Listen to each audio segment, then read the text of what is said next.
there guys, Portal Master 9351 here, and in this video, I'm going to be talking about my speculation for pretty much the whole plot of Superchargers. Now, there are some confirmed facts in here that may spoil the game for you, so if you are not wanting spoilers, leave now. You need to go, because this will make you angry. So, disclaimer!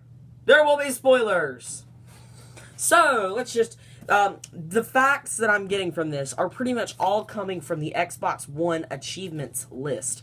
So, according to this, there are 1, 2, 3, 4, 5, 6, 7, 8, 9, 10, 11, 12, at the very least 12 levels. And then, you know, the boss fight, which may be a level in and of itself, I'm not entirely sure. So, yeah. So anyways,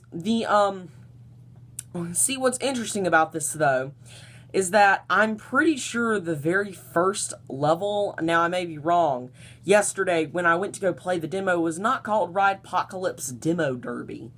I don't remember that being the name of the first level, and the reason I say that is because, on here, the first achievement is Demolition Derby, beat Ridepocalypse Demo Derby on any difficulty, so, you know, not sure how reliable this will be, but, you know, I'll just work with what I've got.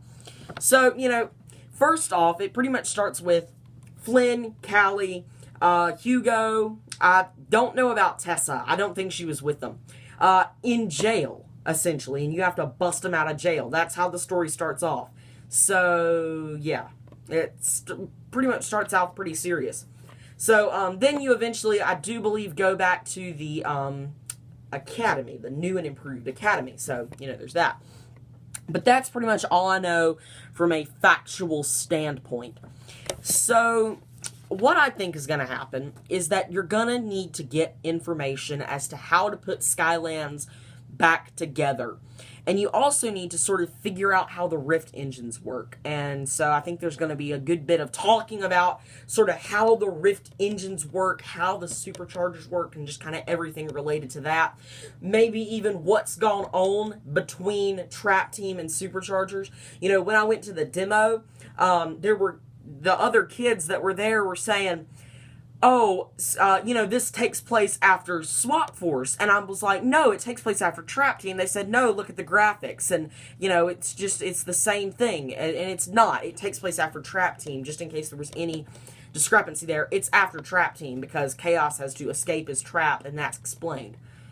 So, anyways, you know, you look at it and you think, well, you know, that's really all we know. It takes place after Trap Team. But I think that that's going to be a pretty big topic of interest in some of the early chapters, as well as some exposition, you know, trying to establish an exposition, talk about what's happening and, you know, everything of that sort. How Skylanders got taken over by Chaos, what his new powers are. I think we're kind of going to get to see that. Then I think that probably, let's see, around Captain Cluck's Chicken HQ. So yes, Captain Cluck will be back. Which is on here as the 6th achievement. So about halfway through the story, then it'll really pick up. So, and then, you know, we'll try to actually, you know, find more things about how to stop Chaos. We'll actually start trying to, you know, go head on to Chaos's forces. And it's going to actually be a bit more, like SSA. And sort of how the plot works. Because, you know, in SSA, we're trying to, you know, Chaos is winning at the beginning of SSA, and we've got to push him back. This is sort of like that, but on steroids. Chaos has won, essentially. We've got to assemble a rebellion and basically completely push him out. If you look at a map of SSA, you know, it's probably 50-50, you know, Chaos, Skylanders. But in this, it appears to be pretty much 90%, 95% Chaos, 5 or 10%, you know, Skylanders. So I think that we're going to have to really start to try to push back Chaos's forces before we'll even be able to get anything done.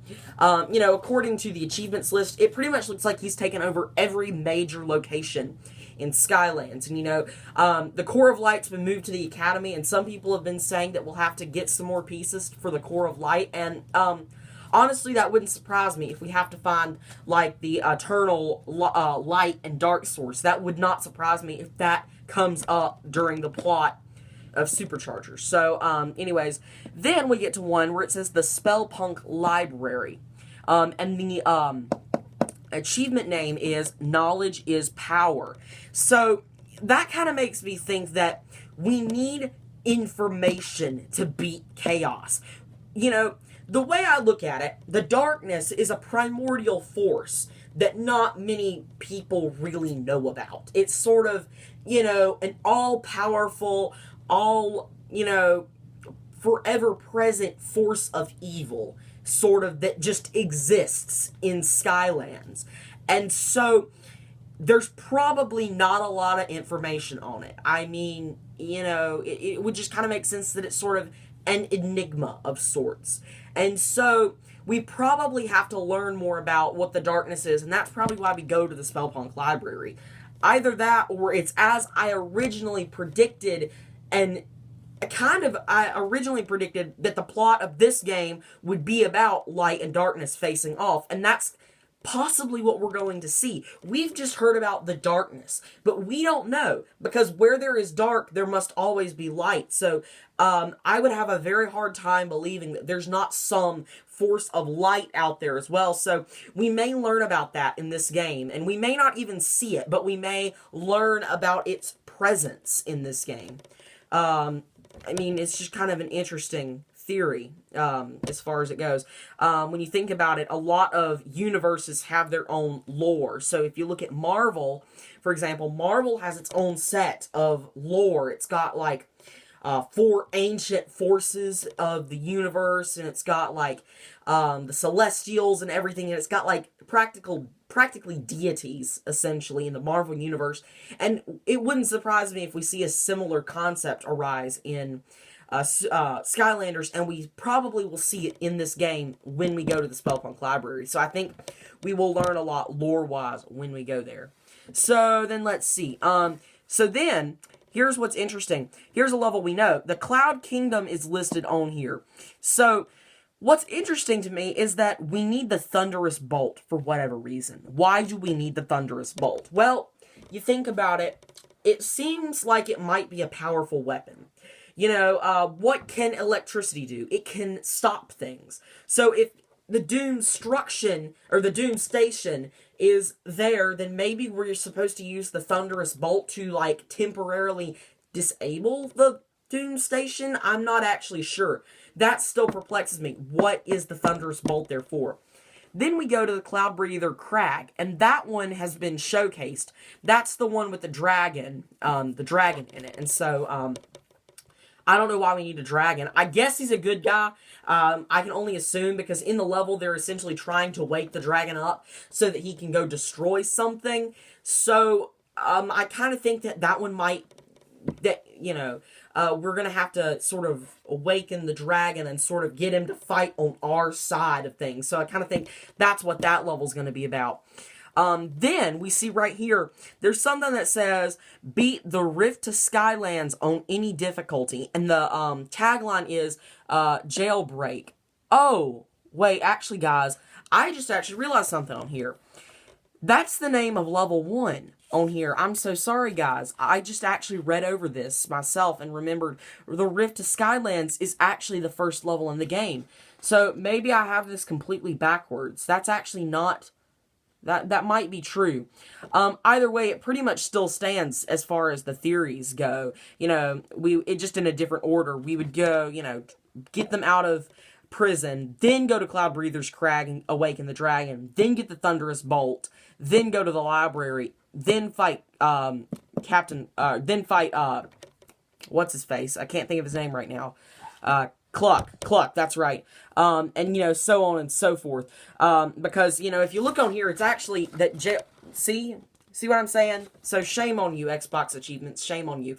This might not be the order at all to the story, so I would apologize. I was originally intending on using this, achievements list as a guide to sort of the plot, but, Really, everything I said still stands. It's just not in the precise order. And then finally on here, the last achievement is called Light Giver, and it says defeat the darkness on any difficulty. I think it's fair to assume that that is indeed the last achievement that we'll get in the game. Because the darkness just, everything points to him being the final boss, and it just makes sense. Plus, it's the highest achievement point rated achievement on here, so we can assume it is the final boss. So, and it says Light Giver. That's what's interesting yet again. It says Light Giver. And so, you think there's the darkness. Why is there not the light? And so maybe there is, and maybe we'll find out about it. But anyways, that's just a theory. A game theory, and I'm very, very sorry that this has been kind of discombobulated, because I really did think that this was the correct order. I am so sorry, guys. Hope you'll forgive me. But anyways, this has been Portal Master 9351. Remember to like, comment, and subscribe, and I'll see all you guys next time. Goodbye!